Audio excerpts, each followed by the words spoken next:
Welcome to Cord Cutting This Week, the podcast, the show where we dive into some of the biggest stories from the past week in the world of cord cutting and give you our in-depth look at them.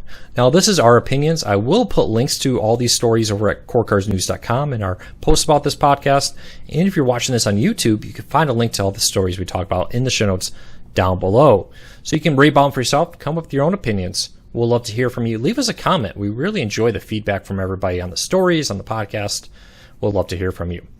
If you are a big fan of cord cutting, you want to make sure you're fully up to date, make sure to follow us over at cordcuttersnews.com or download our app available on iOS, Android, and Amazon Fire tablets, because this is just a few of the biggest stories from the past week. There's so much news happening in the world of cord cutting, so make sure you check out cordcuttersnews.com every day for the latest news about services like Netflix, Hulu, Amazon, Sling TV, and more. Well, we're back. It is May 29th, 2019 when we're recording this, and a lot's happened over Memorial Day. How are you doing, Jess? How was your Memorial Day? It was really good. I'm up here in Cleveland, and we have lots of good hiking trails, so I went hiking all weekend, and it was awesome. How was yours? It was kind of a warm, muggy day. Finally, feels like summer came very late this year in the South. So we went to the pool. We just kind of sat around the pool and swam and just enjoyed some sunshine. That sounds nice. But it's good to be back. It's good to be in air conditioning. So let's dive into the news. All right. One of the biggest issues with cord cutting is home internet, right? You often hear the argument, well, you can't really be a cord cutter if you're using Comcast, Spectrum, all these other services. We've even heard cable executives say, I don't care if you cut the cord because we just going to get you on internet. While SpaceX, Amazon, and many other people are moving to break that by launching 5G, fixed wireless, and in the case of SpaceX and Amazon, internet from low Earth orbit. Now, SpaceX just launched their internet, first 60 satellites to test out this internet from space. You're probably saying, Luke, there's already internet from space. The difference here is current internet satellites are, it's like one satellite in very high Earth orbit. So the latency, the distance it has to travel is a lot greater. SpaceX and Amazon are working on very low Earth orbit, so it's about half the distance to the ground. Instead of having one satellite to manage all the internet, it's a network of thousands of satellites across the planet that'll be able to better manage the bandwidth. The very interesting thing about this is they have the first set up. SpaceX says by the end of this year or early next year, they hope North America to be online and be selling internet at what they call a, quote, very low cost service. Now, I would expect that means something probably like Verizon's 5G service, where it'll probably maybe be in the $50, $60 range. We'll wait and see. But it's one more internet service option out there to compete with all the internet providers with your DSL and your cable. And I would love to, wipe that smirk off some of those executives we saw at the pay TV show 2 weeks ago. So they're like, oh, we'll get you on the internet. Now, internet is a little bit more when you go standalone. It's on average about $10 more a month. But the reality, if you want to save $10 on internet, you're going to way overpay for TV. So I think it balances all out. Yeah. So Jess, how excited are you for internet from space being good? I'm into it. I know that we've talked about this a little bit in the live chats, which we're doing again tonight. I think people are really excited, and I'm just kind of a geek anyway, so as soon as you tell me that we're launching things into space, I'm all ears. I want to hear all about it. And like you said, it can't hurt to have another option, especially for cord cutters who want to completely break free from some of these big companies. I think it's awesome. I'm really interested in it. I'm really excited about it. I love hearing more about it. Yeah, I'm always amazed at the negativity on this. It's like no one's really used it yet. But we always hear a lot of it's going to be crazy expensive. It's going to be too slow. It's going to be this. It's going to be that. But let's wait and see. Let's wait and see. I mean, at worst case scenario, to all of our raters who live in rural America, and I get it, when I cut the cord, DSL was my fastest option, and that was just 10 down. Yeah. With a 250 gigabyte data cap. Thank you, CenturyLink. I know they've changed that data cap. It's not like that. I actually think most areas don't even have one now on CenturyLink. But, just to have competition there will be great. I mean, how long until DSL and cable providers that offer very slow internet in rural America, even if this only offers 50 down, that's more than enough to stream Netflix, Hulu, and Amazon. Yeah, definitely. Yeah, I think that's probably the audience that I'm most excited for. A lot of my family is out in like farm country in Pennsylvania, and I feel like this might be a really good option for them. Yeah, it can't hurt. This is good for cord cutting to have options, to be able to say, we're going to, no longer be beholden to Comcast, Spectrum, Cox, AT&T, and CenturyLink. Right. And yeah, Verizon is a big telecom. Maybe, so is T-Mobile, but it's another competition point. But then you got things like SpaceX, and you got Amazon, whose model is if they can just get internet in your hands, they can subsidize it by you buying more on Amazon, for example. Excuse me. One thing that wasn't in this story, it's in another story we'll be posting later today. I'll include it in the show notes. Elon Musk, I hope I'm pronouncing that correctly. Yeah.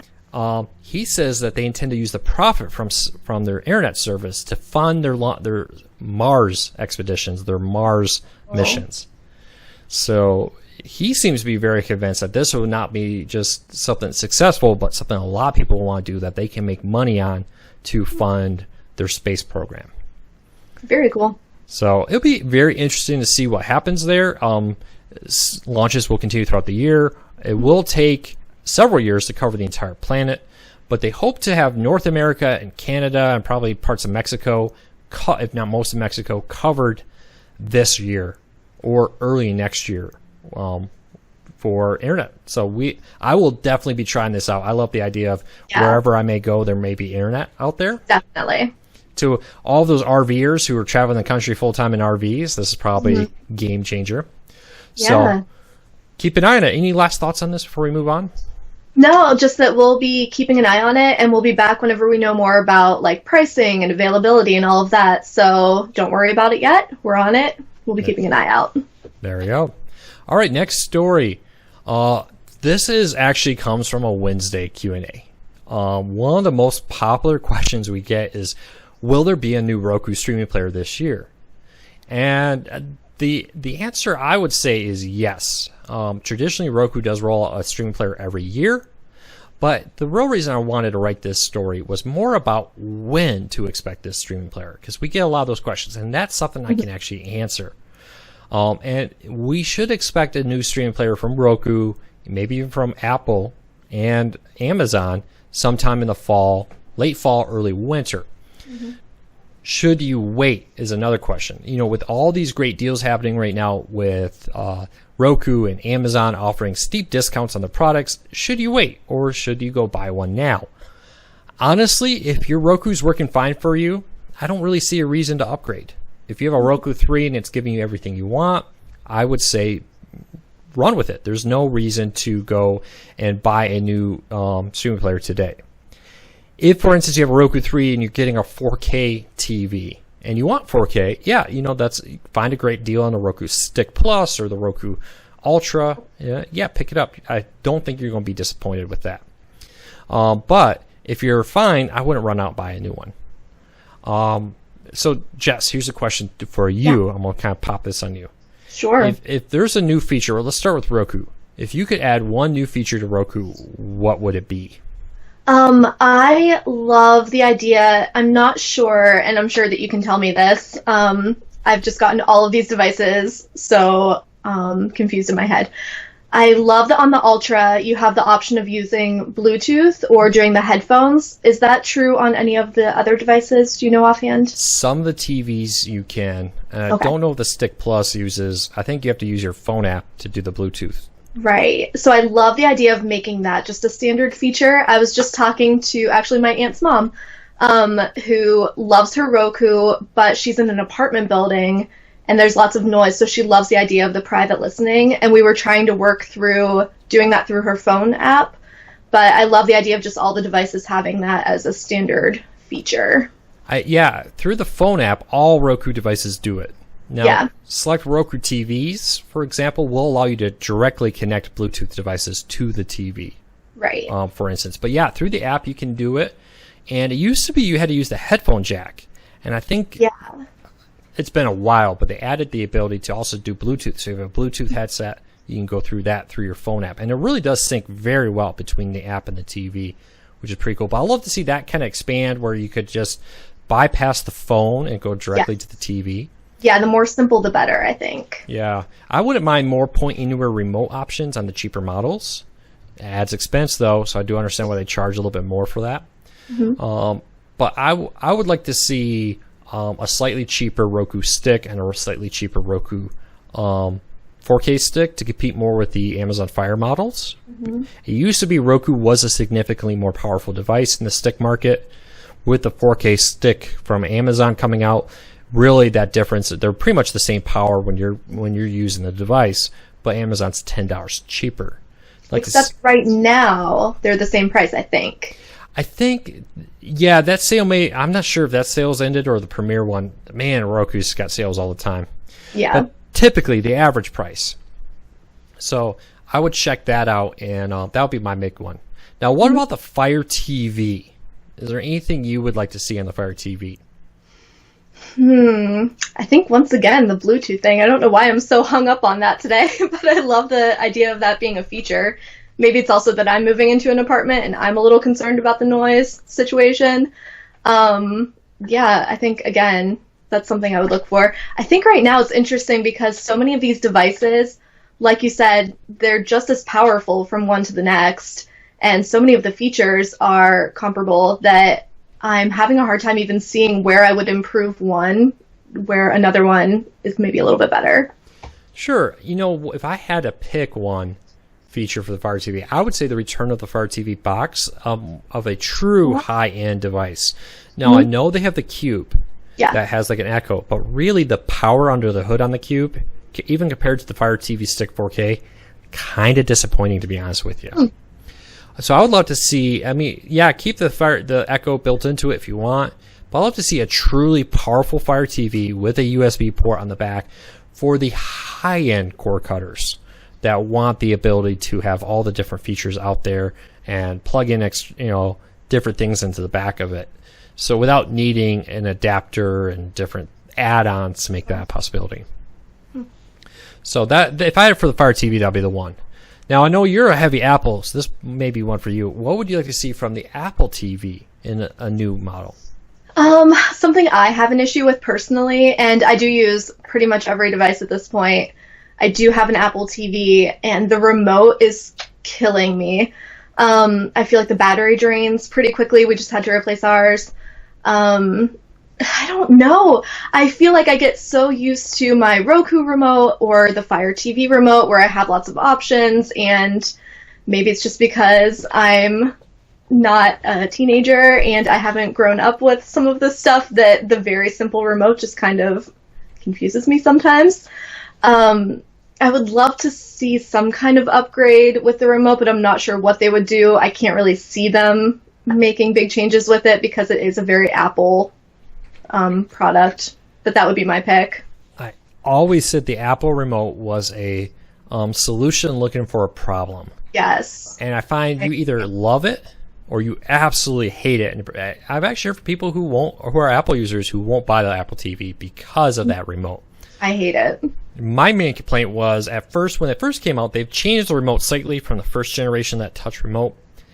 It was symmetrical, so the top bottoms were the same, but only the top had a touchpad.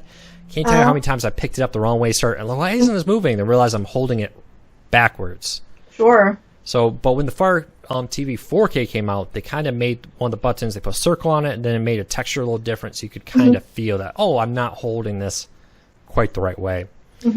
But I'm not a very big fan of the touch remote.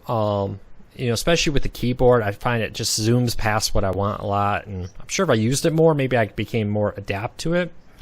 But I do wish they still offered a traditional, D-pad type option to it. Definitely. Now, it does offer some cool features. It's like there's got to be a combo here. With the touch tap and different things, long press and that, which is pretty cool. But I don't know. The remote would be a big one for me on my list. Though the one thing I think Apple needs to do if they want to gain any market share, and I almost wonder if Apple really wants that at this moment, and I'll explain that in a minute, is to come out with a cheaper version. And to do that, just drop the hard drive. either A, make the hard drive so I can install or download iTunes movies to it. Because if that would be cool. I'm going to cottage just somewhere with my family where internet would be very limited. If I could download all these movies into the hard drive on the Apple TV from iTunes that I purchased, take them to the cottage, plug them in, and play them there, that would be awesome. Yeah. Or just get rid of the hard drive because it's not a very big hard drive. Most people, I think, don't use the hard drive because they're not using the Apple TV for gaming. And just offer a stripped-down $100 version of the Apple TV without the hard drive. Especially if they would do a stick. I feel like that's something that Roku and Fire do very well, and the portability of that is great. I think Apple should get in on that. If they could get into the even $110, $115 price range, I think the Apple TV would have a much bigger market share. I agree. Now, they've almost acted like they don't care because now they're bringing the Apple TV app to Fire TV, Roku, a bunch of smart TVs. So it seems like Apple's kind of said, you know what, this is one market we're not going to dominate. We're going to still stay in it. I'm not saying Apple's leaving the set-top box, but it doesn't seem like they're interested in being the dominating factor. Now, you think of the iPhone, you think of very dominating, but worldwide they only have about 23% of the market share. But they definitely control the conversation. Well, in streaming, Roku and now Amazon dominate the conversation and the market share. So it'll be interesting to see if Apple is even interested in it. There had been reports that Apple was looking at a cheaper streaming player, but then that died out very quickly as Apple reportedly maybe changed course and said, we'll just put our apps on all these other devices and call it good. Right. We'll see. But yeah, so if you have a suggestion of what you'd like to see in a Roku, Apple TV, or Fire TV, leave us a comment. But I think we forgot one. Android TV. Oh, yeah. I feel like we don't talk about Android TV as much as we should. You know, a lot of that is because most of the news of Android TV right now is about pay TV. It's about, this cable company is using Android TV, that cable company is using Android TV.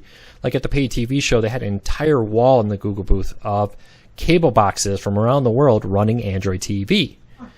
So there just hasn't been a lot of cord-cutting news related to it. We have recently, there's been some news for it, but I feel like there needs to be a new good Android TV streaming player. Now, maybe that'll be the Sling TV box later this year. We'll see.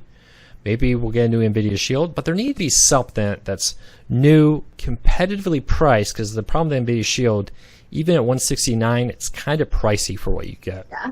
And I know that's a fan favorite, so it would be great if they could do something at a lower price point there. Yeah, I think if they came out with a reasonably priced, reasonably powered device, it would really help Android TV jump up to the top. Yeah, definitely. Now, Google's head of Android TV has told us in an interview at CES this year that they are going to start setting minimum standards. Now, there's already minimum standards for Android-powered phones. If you want to get an official Android phone, you have to have so much power, so much RAM, so much, all this kind of stuff here.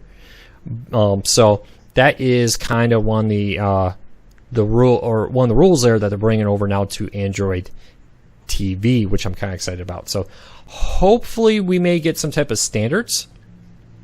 We'll see. Yeah. Anything you want to add at all? No, I'm glad that you mentioned Android TV, though, because, like I said, I feel like I just don't think about them as much because we don't hear about them in cord-cutting news as much. I think that they have a big opportunity to really get more in the game, so thank you for mentioning that. All right, let's move on to another kind of story similar to the Will Roku one, but one of the things that has been happening recently in the last year is a lot of cord-cutting services have shut down. You see AT&T kind of cleared the market a little bit there. Even some live TV services have shut down a little bit with Warner or with CenturyLink. I forget what they called it. Their streaming service shut down about a year ago. Now, a little over a year ago now. Wow, time flies. And there's a lot of talk that some of these live TV services just won't make it. Some of these cord-cutting services in total just won't make it, won't become a reality. And that's probably a good thing about cord-cutting is, there's no barrier to entry, right? If tomorrow morning a better TV service launched, I could cancel my DirecTV, PlayStation Vue, Sling TV, Hulu, etc., and switch to it. If a current TV service rolls out a massive update, makes their service a lot better, in about 5 minutes, I could be over there. It doesn't have a lot of barrier to entry. Yeah. So really the best will rise to the top. The worst will fall to the bottom is one of the things I want to talk about. But the flip side is we're starting to see a flood of anti-cord cutting stories that are basically like, look, this streaming service isn't doing well. Cord cutting must not be profitable. No one should launch a service. Mm-hmm. When more often than not, when I see those stories, there's typically a reason why that particular service isn't doing well. Let's just be honest. Yeah. There's a lot of good services. There's a lot of bad services. There's a lot of good services with really bad PR. You've heard me talk about that a lot. That there's just good services that don't do a very good job of communicating their message to people. Or don't have the resources to do that.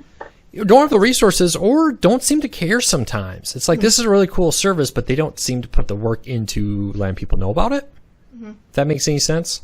Yeah. PlayStation View, I'm looking at you because you do some really great things. You add cool new features. And then you don't even bother to make a blog post announcing that, hey, we added 100 new locals, or we added a new feature that allows you to watch 4 screens at once on a new device. Yeah, so, PlayStation, email us. We'll talk about it. Yeah, put up a tweet. Have a Twitter account just for PlayStation View. Mm-hmm. So they're not the only ones. They're just kind of the more popular ones for people to go after them on that because they're very well known for doing cool things and not telling anybody about it. Mm-hmm. So I think that, it's not that cord cutting is not succeeding. I actually think that this is a sign that cord cutting is the perfect example of the free market out there. That when the good services rise to the top, of course the bad ones are going to fall away and end. What do you think, Jess? I love that you compared it to pizza restaurants in your blog post. I think that was perfect. There can be 100, but only a few of them are going to make pizza really well. Some of them are going to be very niche, making their own very specific type of pizza, and those may or may not do well depending on how they advertise. But only the best are going to be popular, and I think that is a great comparison. Same with streaming services. Some are going to do what they do very well, and others aren't for whatever reason, whether it's that they don't have the resources, they don't have the PR, or they just aren't offering a great service. So, like you said, it doesn't mean it's a bad thing. It just means that, yeah, we love options, but some of those options aren't going to succeed. Perfect example like this, right? Blockbuster shut down in my old hometown, Grand Rapids. One of the old Blockbuster locations, somebody had this great idea. We're going to open a mom and pop movie rental store with video games and all kind of stuff. It lasted maybe 5 or 6 weeks. I never saw anyone there. And it's like, okay, well, just because you may, when I looked at it, it was an excellent movie store, great selection, knowledgeable people behind the counter, very friendly staff, good location. People don't want, A, marketing could have been better. Yeah. B, hey, that's just not how people do things anymore. So you can have everything perfect and still not succeed because of the fact that the market has altered. Yep.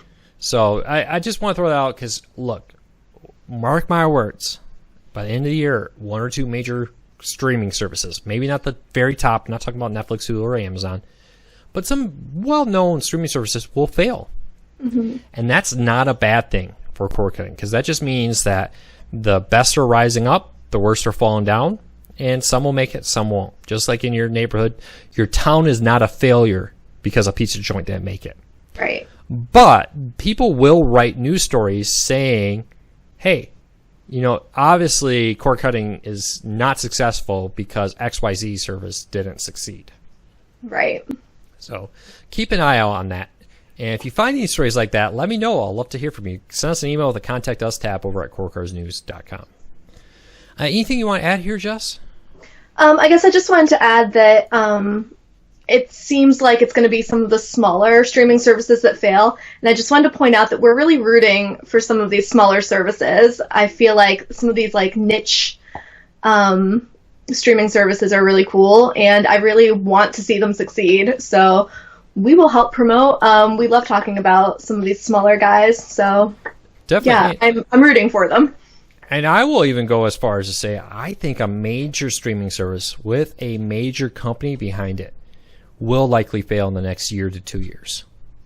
Just because there's a bunch. Yeah. There's a lot of competition there. There's 10 live TV streaming services. And then you add in the fact that there's still cable and DSLs, TVs, and satellite TV out there. And is there really enough Americans out there to properly support 13 to 14 different options?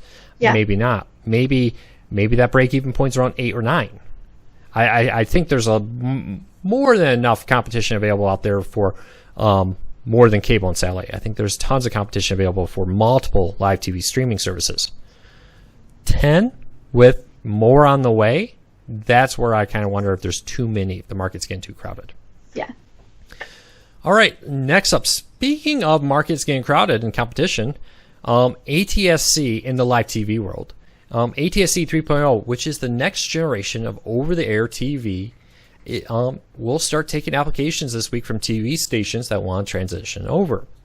So real quick, what is ATSC 3.0? Basically, ATSC is a body of industry executives and from both the TV industry and the hardware industry, the people who are making transmitters and TV sets and the like. I believe there's even some federal government representatives on it, who creates the standard for what over-the-air TV is. That way, if you buy an LG TV or a TCL TV or Samsung TV, the tuner in the back of it works for all TV stations. It's just kind of like, let's have a one standard for all of it to work. This is the next generation version of it, which will include a lot of cool features, like the ability to have more over-the-air TV stations, better signal coverage. So if you live in a very fringe area where sometimes you get the station, sometimes you don't, hopefully this will help that. It's supposed to do a better job punching through trees and buildings. And it's also supposed to offer 4K images and a whole lot more. Now the question's been when is this happening? Well, this week, I think it's actually maybe even be live right now when this podcast goes live. The FCC is going to start taking applications from TV stations that want to transition from 1.0, what you currently get, to 3.0. There was a 2.0. The only thing that 2.0 is different from 3.0 is it doesn't include 4K. Apparently, once the 2.0 standard was built, 4K got big, and they kind of said, maybe we should skip 2.0, add a 4K to it, and then we'll just go straight to 3.0 so we don't have to do this again in the future. Smart. But so the FCC regulates this, so they're taking applications. They have said if you do want to get 3.0, you want to offer that in your market, you have to offer 1.0 for 5 more years. So we see things like Sinclair and Nexstar teaming up to say, hey, let's dual stream. So maybe the Sinclair's ABC will broadcast from the Nexstar NBC station as like a 0.3 for 5 years, and the Nexstar's NBC station will broadcast from the Sinclair's broadcast tower in 3.0 for the next 5 years. So basically, they have to find a way to offer the same channels you get now in the 1.0 standard for 5 years, and then at the end of the 5 years, everybody can go to the 3.0. Now that 5-year clock starts from when your local station transitions to 3.0. So, for example, if ABC in your market transitions this year, it's 5 years from now, so 2024. If your local CBS, though, doesn't transition for 2 more years, that 5-year clock starts in 2 years when that transition happens. So it's not like CBS could wait until 2024 and then just flip the switch over to 3.0 and then drop 1.0. No, they have to maintain this going forward for 5 more years from whenever they make that transition.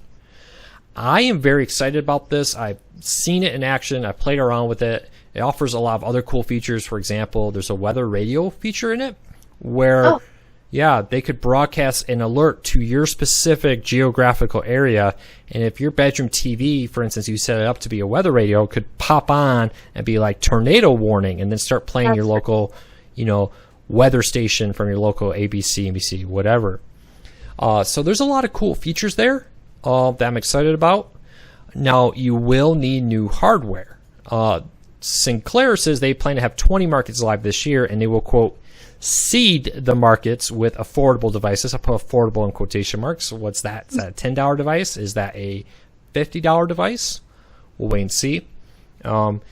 So they're also advertising this as being built into tablets, because the problem, if you've ever been driving down a road and try to watch over-the-air TV, you may have noticed that it doesn't work very well as you're driving. Something about the lock in it and the current technology. But 3.0 is apparently supposed to be very good about when you're moving, actually being able to record or be able to still watch it. If you ever had one of those old vans with the antennas on the TV at the top and the old tube TV from the 90s inside the van, so that will work better in this new thing. So what do you think of 3.0, Jess? What are you most excited about with it? I would say, and you and I just had a conversation about this off camera, this is kind of where my knowledge of the industry falls flat. I don't understand some of this stuff. I think very cool if it's going to help with the picture and sound quality, which it sounds like it will. Love that, because I won't complain about having better picture quality, but I feel like some of this just goes so over my head. And okay, so you said that people will need new equipment. That doesn't necessarily mean getting a new TV, right? No, so there's a couple of designs we've seen already. One is basically like an HDMI stick, like a Roku stick. You plug in the HDMI port, and then you connect your antenna to that, and it has its own remote for now. And then you go there. There's other ones that look, if you remember the 08, 09 digital transition, where there were all these little digital converter boxes, you can still buy them. And it's a small little device that you connect your antenna to, and then there's an HDMI cable, or some of them have those RCA cables that go out the back and connect it to your TV. So basically, looks like that. TiVo was demoing at NAB last month in April a little USB adapter where they were able to upgrade their existing TiVo boxes to ATSC 3.0 using a USB adapter. So you plug this USB adapter in the back. There's a USB port on your TiVo, and then you connect your antenna to that. That could be one of the methods there that some of these DVRs use to upgrade. We'll have to wait and see what happens. So for cord cutters, will it just be a matter of like OTA TV that you're getting like through an antenna that would be affected by all of this? Basically, your internal tuner would still be able to pick up the old signal, but not the new one. Okay. Got it. There's been a lot of talks now that the standard's finalized and everything is done, that maybe by the end of this year we'll start seeing newer TVs announced. I would be shocked at CES next year if new TVs do not have the new ATSC 3.0. Interesting. With the average TV lifespan of a flat screen being about 5 to 8 years, it's very likely that most people, before that 5-year transitional period is done, will be buying a new TV no matter what. So, and then get that new feature. So we'll have to wait and see what happens there with this new feature. But yeah, the idea right now is hope is you can just plug in something to the back of your TV like you do with the Roku stick and have it there, and you're all set. Would you recommend, if people are sort of right now looking at new TVs to upgrade, would you recommend that they wait? No, if you need a new TV, there's no reason to wait. Because it may be 3 or 4 years before your market even gets a 3.0 signal. You know, we say 20 markets this year, sounds great, but in reality, that's a very small fraction of the United States. And I would say, if you don't need a new TV and you're just thinking for the heck of it, maybe not buy one right now. But if you need one, yeah, I would go and get one. Roku has the new 8K TVs coming out from TCL later this year, which I'm sure will be great TVs that you could easily add in OTA to in a later date. And I mean, ask yourself too, how important is OTA? Of course, you know, I think a lot of core cutters, when we talk to them, they're already using a third-party device.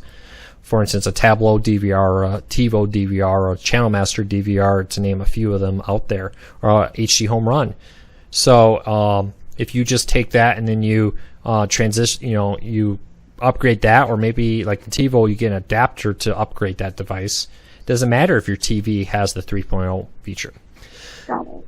Now, there is one cool feature we haven't really talked about that I'm most excited about, that most of the adapter boxes say they will support, is the ability to be, you know, it's primarily for commercials, let's be honest, but the news feature of this is pretty cool. To be watching a news story, and have you ever had a news story where you're like, I want to learn more about that? Yeah. And you got to get your phone, you got to get your laptop, try to search for it, find it. They are actually offering the ability in this to have a button pop up that says, like, learn more about this story. Click this button. Or, and here's why advertisers are happy about it, they will be able to say, you are interested in this new, like, let's say a concert's coming to town. Click this button to buy your tickets right on your TV right now. Now, the demo I got included like a PIN code you had to enter to buy anything. And some of them were demoed like, you click on this and then it sends you an email to your email address you registered. Or you click on that and the whole thing pops up on your screen.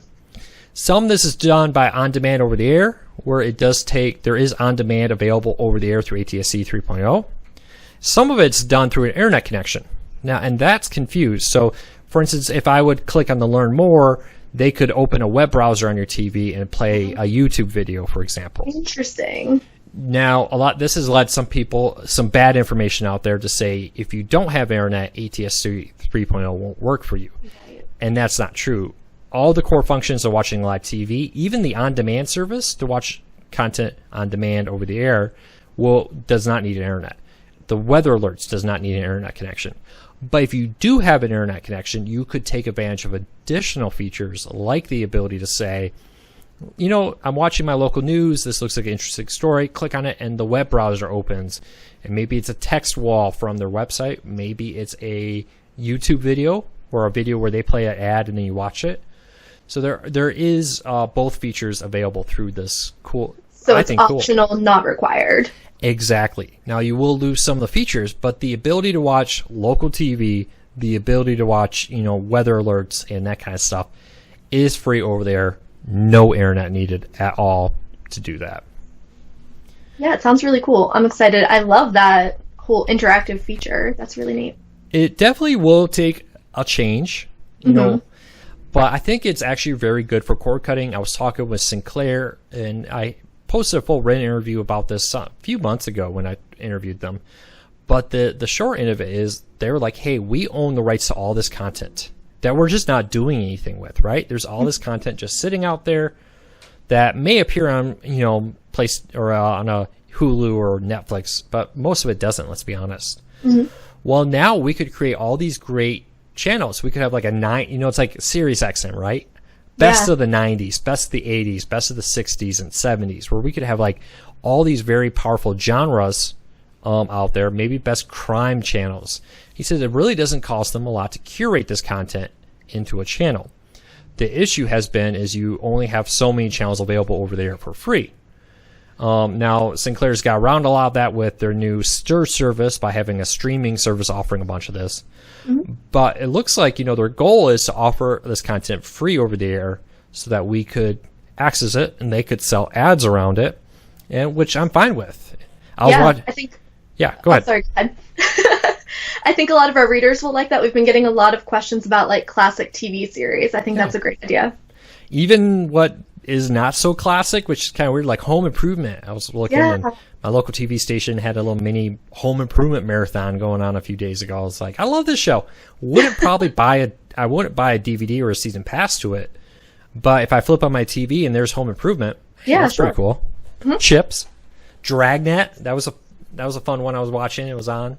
So there's a lot of good content out there for free, and I think this will mean even more. Any last thoughts on this real quick? No, thank you for explaining that. I feel like this turned into like a Luke teaches Jess moment, and I really appreciated that. Thank you. Well, hopefully it helps a lot of other people, because I know here's the thing that's difficult about these transitions. There's a lot of bad info out about this stuff. Yeah, definitely. And it will continue to be a lot of bad info out about this stuff out there. So keep that in mind right now. All right, so let's keep moving along to our last story of the day. Roku and Amazon Fire TV are neck and neck as they fight for streaming in the United States. This has been a common one, and according to a common discussion is who is bigger.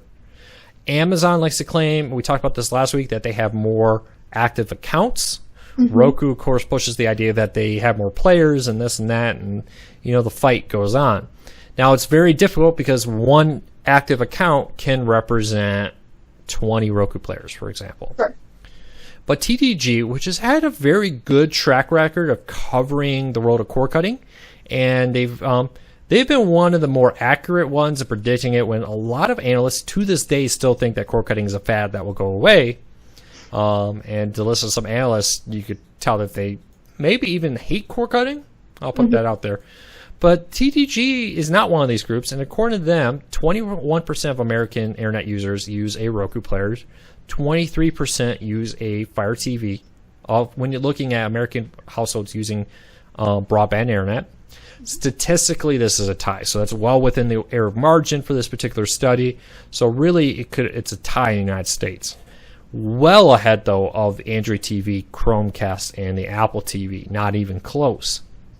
So I'd love to know from our readers, which one do you use? Which device, and why do you use it?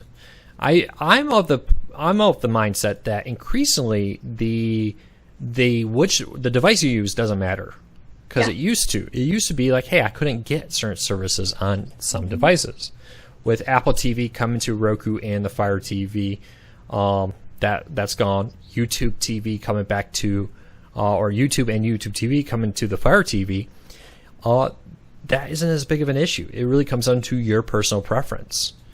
But there is real money in being the largest service. If you're the largest service, you can charge more ad dollars. You can say, hey, if you're on our platform first, if you come to Roku first, you come to Fire TV first, you're going to get a bigger audience than if you went to the Apple TV, Android TV, etc. I don't know. From talking to our readers, it seems like amongst cord cutters, Roku's been very dominant. And I've always wondered, because early on, Sling TV launched first on Roku. YouTube TV's been on Roku, not on Fire TV. The list goes on and on. Roku's been that's the Switzerland of streaming players, where we'll welcome everybody. Yeah. Do you think that's changing at all? Do you think cord cutting is becoming more diversified in what devices? I think just as we get more devices, people want to try out different things. But I do feel like these two are just so similar. For our readers who check out the blog, you know that I do a lot of comparison posts, and just recently I did one between the Fire TV stick and the Roku stick, and so similar. It's really hard to find the little features and things that set one apart from the other. They're both really, really good devices. And I almost asked you, I actually wrote down in my notes today, like, why does this matter? But I understand now with the advertisers. I mean, you can get more money if you're the best of the best. But yeah, I don't know. I would just say that they're so similar. And like Apple TV, also great. Like NVIDIA Shield, also great. Like there's just so many different options, and they're all really great. It's just really a matter of personal preference. Definitely. Now there is the factor that if you sell more, you can get your parts cheaper and do different things like that too for the devices. But there's a lot of pride going on here between Roku and Amazon, and I find it very interesting because Roku is a very successful, very profitable, maybe a bad word, because they're reinvesting basically every penny they make right now back in the company. A lot like Amazon did in the early days, a lot like Google did in the early days. But Amazon seems like this 500-pound gorilla. But they seem to be very interested in what Roku is up to. Yes. So it is very interesting. Now, the thing to remember with this study from TDG is it's not a study of cord cutters. This is a study of people in general out there, which I wonder how much of this market share is skewed. We talked about this last time about all those pirate boxes. Yeah. You can't go on Amazon's marketplace and not find somebody selling what they call a jailbroken Fire TV stick. Or on our Facebook page, please stop doing that. Yeah, no, that's a quick way for a band hammer, as we call it, to come out. But so it doesn't surprise me at all that they're very tied in the general public. I would be very interested if TDG could do a study of just cord cutters. Sure, yeah. I'll just be interested to see if that's any different, because Roku has had that dominance for a long time. And I actually think it's one of the things that hurt the Apple TV. It was not that long ago. This may shock people.